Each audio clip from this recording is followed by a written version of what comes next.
உண்மையிலேயே world war 3 வந்தால் இந்தியாவால் சர்வை பண்ண முடியுமா? ஜூன் 2 அன்னைக்கு Indian DRDO and Indian air force சேர்ந்து ருத்ரம் அப்படின்ற ஹைப்பர்சானிக் மிசைலை சக்ஸஸ்ஃபுல்லாக ஒடிசால டெஸ்ட் பண்ணியிருக்காங்க. அதாவது ருத்ரம் அப்படின்னா ரிமூவர் ஆஃப் சாரோஸ் அப்படின்ற மாதிரி சான்ஸ்கிரிட்ல சொல்கிறாங்க.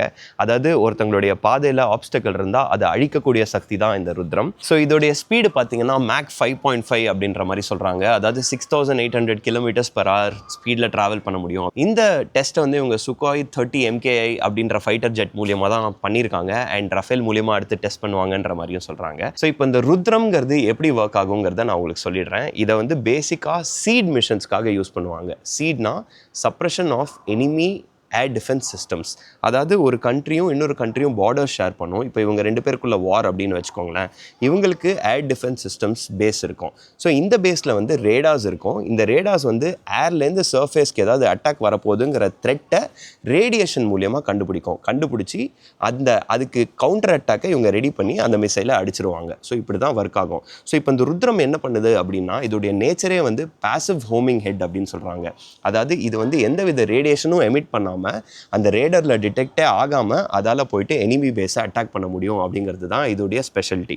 இப்போ இந்த ருத்ரமில் வந்து 2 டைப் ஆஃப் லாக் ஆன் பண்ண முடியும். லாக் ஆன் அப்படின்னா ஒரு ஏரியாவை டார்கெட் பண்ணுறது. ஸோ இப்போ இந்த ஜெட்டில் இந்த பைலட்ஸ்லாம் இருப்பாங்க இல்லையா, அவங்க மிசைல் லான்ச் பண்ணும்போதே எக்ஸாக்டாக எனிமி பேஸ் எங்கே இருக்குது, ரேடார் எங்கே இருக்குங்கிறத கண்டுபிடிச்சி ஃபஸ்ட்டே அந்த மிசைல் லான்ச் பண்ணுறதுக்கு முன்னாடியே அந்த லொக்கேஷனை அவங்களால லாக் ஆன் பண்ண முடியும். இது வந்து ஒரு டைப்.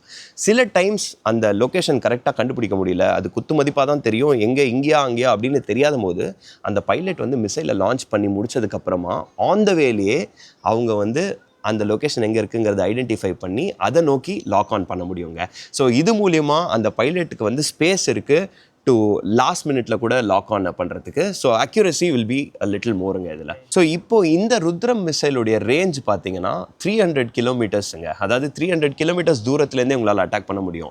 ருத்ரம் 1 பார்த்தீங்கன்னா 150 கிலோமீட்டர்ஸ் வரைக்கும் ரேஞ்ச் இருந்தது. பட் இது வந்து 300 கிலோமீட்டர்ஸ். ஸோ இதோடைய மீனிங் என்ன அப்படின்னு பார்த்தீங்கன்னா, நம்மளுடைய பைலட்ஸ் எல்லாம் வந்து இப்போ டேஞ்சர் ஜோனுக்குள்ளே என்ட்ரு ஆனோன்னே கிடையாது.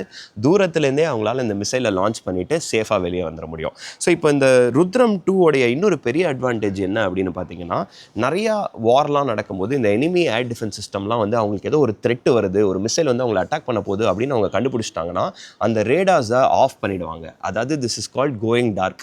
அப்போ என்ன நடக்கும்னா, அந்த ரேடார் எமிட் பண்ணிட்டு இருக்கிற அந்த ரேடியோ ஃப்ரீக்வன்சி வந்து எமிட் ஆகிறது ஸ்டாப் ஆகிடும். ஸோ இந்த மாதிரி நேரத்தில் அந்த வரக்கூடிய மிசைலுக்கு கரெக்டாக எங்கே போகணும்னு தெரியாமல் வேறு எங்கேயாவது போய் அடிக்கிறதுக்கான சான்சஸ் இதுக்கு முன்னாடிலாம் இருந்திருக்குங்க. பட் ருத்ரம் 2ல வந்து இந்த விஷயம் அப்படியே அது பைபாஸ் பண்ணுது. ருத்ரம் 2ல வந்து இன்பில்ட் மெமரி ட்ராக்கிங்ன்ற ஒரு விஷயம் வச்சிருக்காங்க. ஸோ ஃபர்ஸ்ட் அந்த ரேடார் ஆன்ல இருந்தபோது ரேடியோ ஃப்ரீக்வன்சி வெளியே வந்திருக்கும் இல்லையா, ஸோ அது மூலியமாக கொஞ்சம் ஹீட் ஜென்ரேட் ஆயிருக்கும். ஸோ அந்த ஹீட்டை ட்ராக் பண்ணி அது வந்து எந்தவித டைவர்ஷனும் எடுக்காமல் எக்ஸாக்டாக அந்த ஸ்பாட்டை போய் அடிக்க முடியும் அப்படின்ற மாதிரி சொல்கிறாங்க. ஸோ இது வந்து டெஃபினெட்லி ஒரு பயங்கரமான ஒரு இன்னோவேஷன் தான் நம்ம இந்தியாவை பொறுத்த வரைக்கும். நம்மளுடைய டிஃபென்ஸ் மினிஸ்டர் மிஸ்டர் ராஜ்நாத் சிங்குமே வந்து இது வந்து இந்தியன் டிஃபென்ஸ் சிஸ்டம்க்கு வந்து ஒரு நெக்ஸ்ட் லெவல் ஸ்டெப் அப்படிங்கிற மாதிரி ரொம்ப பெருமையாக பேசியிருக்காரு.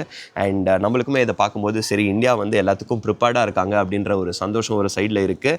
பட் இருந்தாலுமே இந்த வார் அப்படிங்கிறது வந்து அது யாருக்குமே தேவையில்லாத ஒரு விஷயங்கிறது நம்மளுக்கு தெரியும். இந்த வாரெல்லாம் நடக்கக்கூடாது. வேர்ல்டு வார் 3ங்கிறது ஒன்று இருக்கவே கூடாது. பட் இருந்தாலும் ஒரு சைடில் அன்ஃபோர்சீன் சர்க்கம்ஸ்டான்சஸ்னாலேயோ இல்லை ஏதோ ஒரு ரீசன்னாலேயோ இந்த மாதிரி ஒரு விஷயம் நடக்குது அப்படின்னா இந்தியாவும் சும்மா இல்லை, இந்தியாவும் ப்ரிப்பேர்டாக தான் இருக்காங்க அப்படின்னு நினைக்கும் போது கொஞ்சம் சேஃபாக ஃபீல் ஆகுதுங்க.